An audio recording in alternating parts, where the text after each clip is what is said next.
क्षेत्रक्षेत्रज्ञयोरेवम् अन्तरं ज्ञानचक्षुषा भूतप्रकृतिमोक्षं च ये विदुर्यान्ति ते परम्।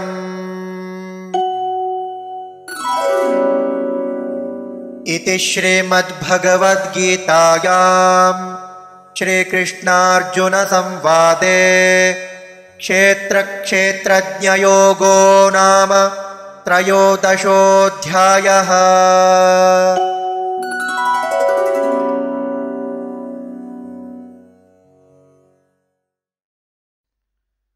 क्षेत्र क्षेत्रज्ञयोः एवं अंतरं ज्ञानचक्षुषा भूत प्रकृति मोक्षं च ये विदुः यान्ति ते परम्।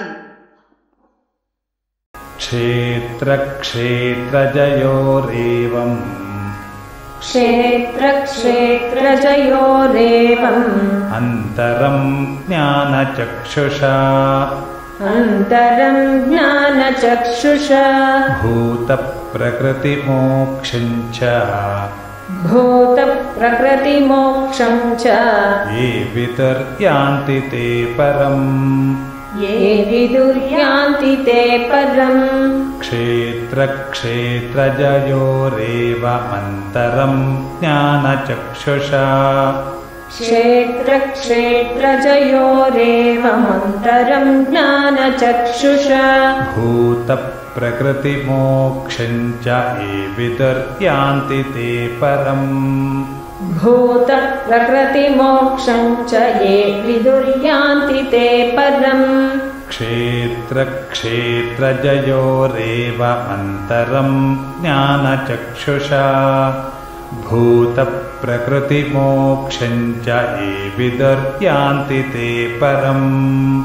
क्षेत्रक्षेत्रजयोरेवमन्तरं ज्ञानचक्षुषा भूतप्रकृतिमोक्षं च ये विदुर्यान्ति ते परम्।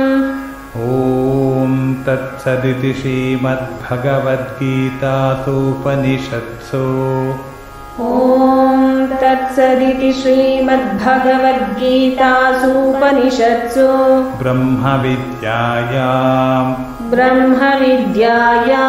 योगशास्त्रे श्रीकृष्णार्जुनसंवादे क्षेत्रक्षेत्रज्ञयोगो नाम त्रयोदशोऽध्यायः। क्षेत्रक्षेत्रज्ञयोगो नाम त्रयोदशोऽध्यायः।